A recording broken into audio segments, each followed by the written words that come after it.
Praise the Lord. आप सबको जय मसीह की। मैं परमेश्वर का धन्यवाद देता हूँ आज की सुबह दिखाने के लिए। एक और दिन, एक और सुबह परमेश्वर ने हमारे जीवन में जोड़ दी है। हम परमेश्वर को कोटि कोटि धन्यवाद दें। मैं आपका दोस्त पास्टर राजमसी एक और नया संदेश लेकर आपके सम्मुख उपस्थित हूँ। और आज का जो संदेश है वो परमेश्वर की एक ऐसी महानता पर निर्धारित है जिसे कई बार हम इग्नोर कर जाते हैं और हम शिकायत भी करते हैं परमेश्वर से कि प्रभु तूने मेरे साथ ऐसा क्यों किया, तूने मुझे क्यों छोड़ दिया, तू मेरी प्रार्थना क्यों नहीं सुनता, तू मेरी ओर क्यों नहीं देखता। Praise the Lord. आज इसी विषय पर हम बातचीत करेंगे। विनती करता हूं आपसे कि आप अपने प्रेयर रिक्वेस्ट हमें भेजते रहिए, क्योंकि हम आपके लिए रेगुलर प्रार्थना कर रहे हैं आपके नाम लेकर। और बहुत से लोगों के जीवन में काम भी हो रहे हैं, क्योंकि बहुत सी गवाहियाँ हमारे पास आ रही हैं। Praise the Lord. तो आइए एक छोटी सी प्रार्थना करके आज के वचन को मैं शुरू करना चाहता हूँ। जीवित और महान दयालु पिता परमेश्वर, हम तेरा धन्यवाद, तेरा शुक्र, तेरी तारीफ, तेरी बड़ाई करते हैं प्रभु, क्योंकि तू इसी योग्य है। विनती करते हैं प्रभु जी, आज के दिन के लिए हमारे साथ रहना, हमारी अगुवाई करना। प्रभु जी, मैं विनती करता हूँ आज के वचन को शेयर करने मेरी मदद सहायता कर। मेरे होठों को, मेरे दिलो दिमाग को छूकर ब्लेस कर। मेरी आत्मा, मेरा शरीर तेरे ही कब्जे में रहे, ताकि बोलने वाला मनुष्य नहीं बल्कि तेरा आत्मा हो। धन्यवाद देता हूँ प्रभु, तूने मेरी प्रार्थना को सुन लिया। प्रभु यीशु के नाम से मांगते हैं, आमीन। Praise the Lord. तो शुरू करते हैं आज के इस वचन को। और आज का जो वचन है वो परमेश्वर की उस महानता पर निर्धारित है जिसे हम इग्नोर कर जाते हैं, कि शिकायत करते हैं। फिर जैसे मैंने अभी बताया कि मेरे जीवन में ऐसा क्यों नहीं हो रहा। आप टटोलिए अपने आप को, देखिए कई बार आपने ऐसा किया होगा, मैंने भी ऐसा किया होगा कि परमेश्वर मेरी क्यों नहीं सुनता, परमेश्वर मेरी ओर दृष्टि क्यों नहीं करता, परमेश्वर मुझसे नाराज है, परमेश्वर मुझसे क्रोधित है, परमेश्वर मेरे से दूर है, क्यों ऐसा करता है प्रभु। ऐसी बात नहीं है। हम जब परमेश्वर के वचन को गंभीरता से ध्यान से पढ़ेंगे तब परमेश्वर की महानता हमारे सामने निकल कर आएगी। इसी विषय पर बातचीत करेंगे आज। अभी कुछ दिन पहले की बात है कि हमारे घर की लाइट चली गई और बड़ी परेशानी हो जाती है लाइट जाने के बाद, क्योंकि हम जिस इलाके में रहते हैं दिल्ली में, यहाँ पर लाइट बहुत कम जाती है, बहुत कम। लेकिन जब जाती है तो इस गर्मी में बहुत परेशानी हो जाती है। जब लाइट चली गई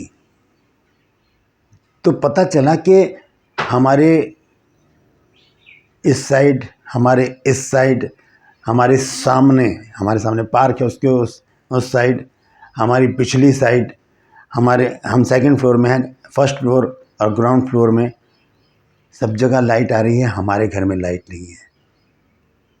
ये बड़ी समस्या हो गई। हमारे घर में क्यों नहीं है लाइट, जबकि पावर हाउस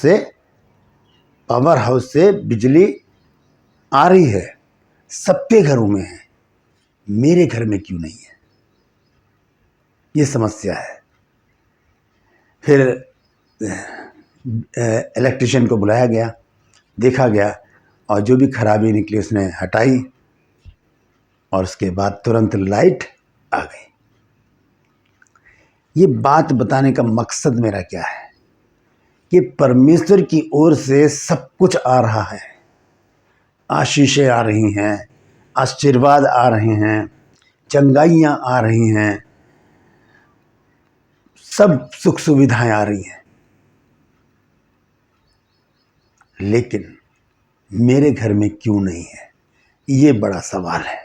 ये समस्या भी है और एक बहुत बड़ा सवाल भी है कि मेरे घर में चंगाई क्यों नहीं है, मेरे घर में आशीष क्यों नहीं है, मेरे घर में आनंद क्यों नहीं है, मेरे घर में खुशियाँ क्यों नहीं है, मैं आनंदित क्यों नहीं हूँ, मैं चिंता में क्यों हूँ, मैं परेशानी में क्यों हूँ, मैं दुख में क्यों हूँ, मैं बीमारी में क्यों हूँ। ये समस्या है और बड़ा सवाल भी है। परमेश्वर का वो रूप आज मैं आपके सामने रखना चाहता हूँ, जिसे कई बार हम इग्नोर कर जाते हैं।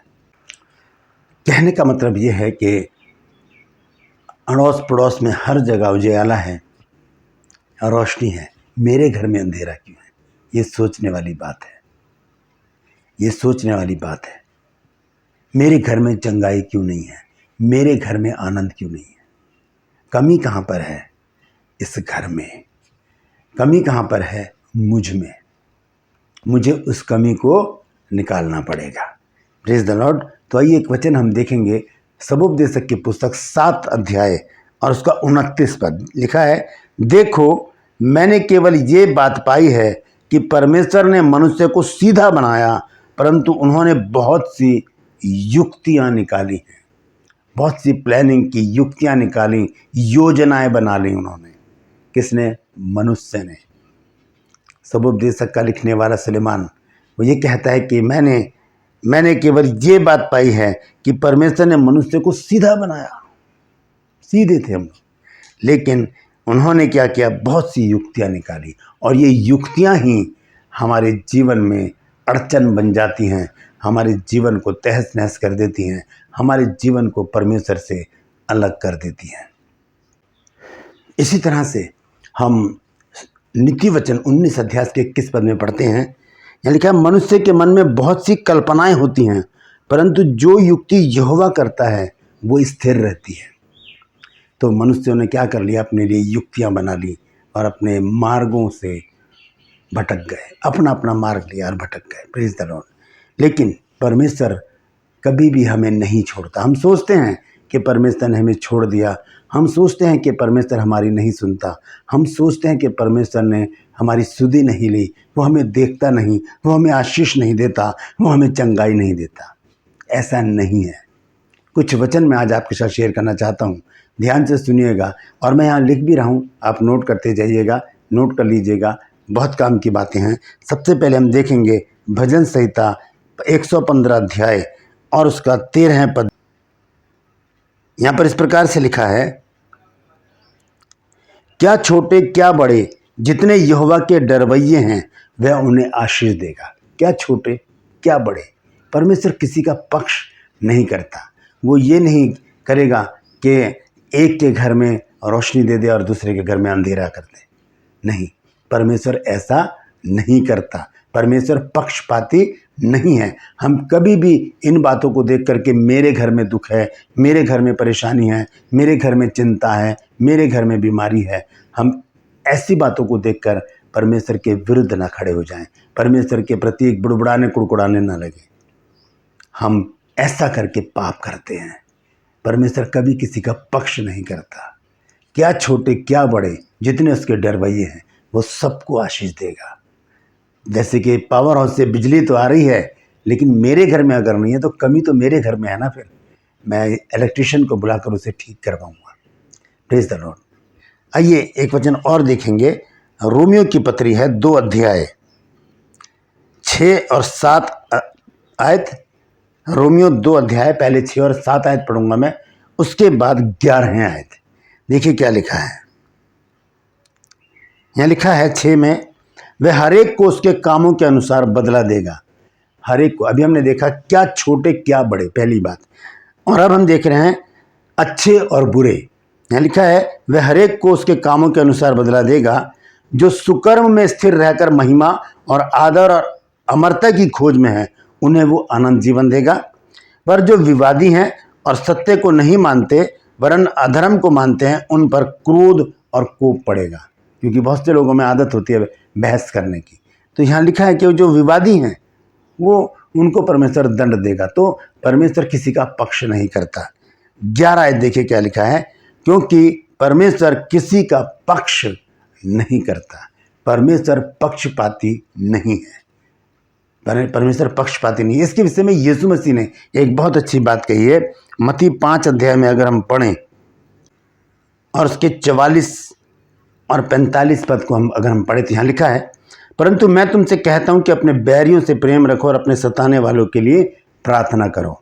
और 45 आयत देखिए क्या कहती है, प्रभु यीशु मसीह के शब्द हैं ये, जिससे तुम अपने स्वर्गीय पिता की संतान ठहरोगे, क्योंकि वह भलों और बुरों दोनों पर अपना सूर्य उदय करता है और धर्मियों और अधर्मियों दोनों पर मेघ बरसाता है।